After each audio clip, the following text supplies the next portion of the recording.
What is up, guys? It has been a while, but I'm excited to be back with a new topic today, talking about advanced movement in Super Smash Bros. Ultimate. This video is going to focus on Banjo Kazooie's advanced movement in the game, but a lot of the principles can apply to, honestly, any character, because movement in Super Smash Bros. Ultimate is so vital to excelling at a high level. You watch some of the best players, and their movement is so clean and so smooth. Those players that sit and shield, do one move, sit and shield, do one move, are going to plateau very quickly. You have to be able to react to every single situation and move in a way that will always keep your opponent guessing. Dashing, jumping, everything. Here, I want to show how Banjo can move in an even smoother way and in a more advanced way so that you can outplay your opponent.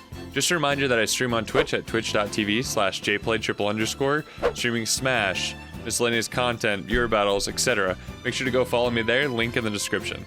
Alright, let's get into the first concept, aerial canceling. In Super Smash Bros. Ultimate, when you land on the ground or on a platform, there's a crouching animation, and then if you're still holding the stick forward, you will only walk forward. If you would like to dash after landing, you have to then quickly input the stick back from neutral, then to the direction you want to go quickly. But there's a way to keep smooth movement so that you're constantly moving and be able to create very interesting mix-up situations. Banjo's back air cancels in frames 1 through 7. So as you're landing, if you input this back air in those first couple of frames, you will actually begin immediately dashing forward instead of that walking animation. This is super important because this way Banjo is constantly moving and there's not the stutters that there can be if, for example, one instance you didn't tilt all the way forward, so you're walking or you're stopping then moving, and it gets rid of that crouching animation. You just keep going. Most characters have some kind of aerial that will cancel. You'll just need to look up the data of when it auto cancels. Banjo's neutral air can also be cancels and cancels between frames 1 through 9, and this can be used, but back air is just more efficient because the animation can be even trickier, because you can trick opponents like you're going to input a back air on their shield or near them, causing them to shield, and so then you can do something out of it to mix it up. Being able to cancel this on platforms or just on the move allows you to create really cool mix-ups on your opponent. For example, if your opponent is shielding on a platform, or you set up a tech situation where they landed on a platform and roll into a shield, you can do something like jumping on, canceling that back air, and immediately grabbing them. Or when you're approaching someone on the ground and you do it, this can also force them to shield as they think you're throwing out a back air, and then you can approach with a different option. Falling through platforms with this auto cancel will also set up situations to where you can use dash back options to really catch your opponent off guard. Being able to auto cancel these aerials makes it so literally Banjo never has to stop moving on the stage. This is really good because his airspeed is really bad, but this allows him to maneuver over and under platforms really quickly. Now for you Melee fans and Nickelodeon All-Stars Brawl fans, let's talk about wave landing. Wave landing is a really underused technique in Smash Ultimate. Even me, like using Banjo, I'm sharing this and I use it that much, but it is really good for mix-ups against opponents that can be quicker than Banjo and can outframe data him. So this just gives another opportunity for another movement option to make sure your opponent is always on their toes and you don't get stale in your movement. Wave landing is when, as you're going to land on a platform, you input kind of a directional half circle while doing directional air dodge to slide across the platform.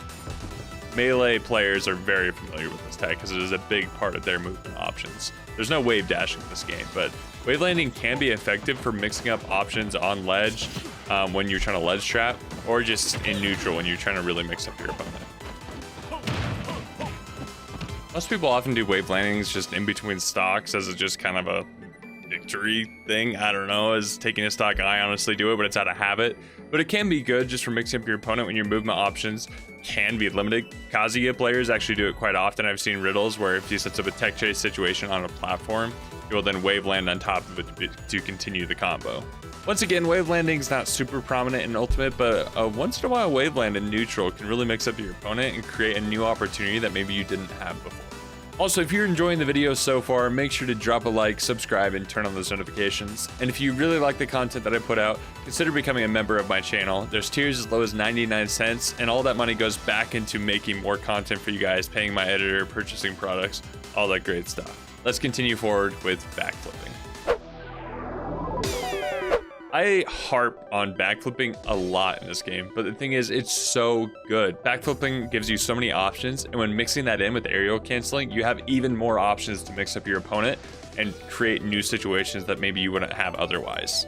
It's just really good to incorporate with dash dancing, because not only does it mix up your opponent, but also can force them into shield because they're just not sure what you're going to do. Incorporate this with aerial canceling, and you can really mix up your opponent. The thing is, if they get antsy, you can actually probably force them to drop shield and do an out of shield option, to which you can then get a hard punish with Wonder Wing, forward smash, forward air, all that good stuff. Backflipping with Banjo is also super good because you can actually backflip, pull out Bringle Blaster, land with landing, turnaround, cancel into one turn.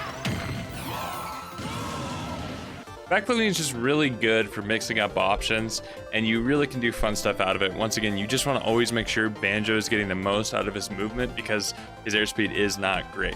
So backflipping will keep your opponent on their toes, and you can backflip over your opponent into forward air, into Bringle Blaster, or you can backflip towards them with back air or with aerial cancels into another option. This next section is kind of just a mini section of make sure you're doing B reverses with Banjo, because really this helps him keep his patterns not super linear and is also good for recovering from high. B reversing is super simple. It's just you do the regular B moves and then go the opposite direction of what you're facing, and it's just kind of learning the timing of these things, but they're just really good for mixing up movement, especially just while you're in the air, but also coming off platforms with Bringle Blaster or just approaching with B reverse grenade. So it's just kind of a mini section. Like most people do understand B reverses, just make sure to implement that. Then the last movement option I want to talk about is instant double jumping, or IDJs. IDJs are really good for Banjo because Banjo's double jump is so low that it's hard catching a lot of opponents in the air. The way to get around this is doing instant double jumping. Now, if you have a trigger button set to jump, this will be 10 times easier, and I think it's almost really impossible with buttons, but I mean, you can make it work. Basically what you do is you input your first jump, and right at the peak of the jump, you input the short hop attack button hotkey, which is jump and A at the same time. And then this way you're able to get the higher distance. And so I'll show you the differences with the short hop hotkey, the full hop, and aerial, and then the IDJ. So this first one is the short hop. This next one is the full hop. And this is the IDJ. This way, you are able to catch opponents that can jump much higher. Like this will even catch Falco out of his jump, especially from ledge, because you can lay grenade at ledge and then you can jump up and hit him with back air. It's super good in that situation.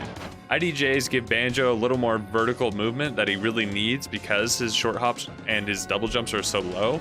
So this is a way to get around that and make it so he's able to contest those opponents that are above him. And those are all the steps I wanted to cover of advanced movement with Banjo. I didn't go super in depth on a lot of these, but comment down below if there's anything else you would like to talk about or know about his movement options. You just have to be creative with him because he doesn't have top tier speed, although his dash is really good. And he has some good B reversing moves, but you just have to get creative so that he's at his prime movement patterns, and you're able to keep up with opponents like Sheik or Mithra that are so fast, and you have to find ways to contest with that. Thank you so much for watching, guys. Remember, drop a like, subscribe, turn on notifications, and comment down below. See you next time.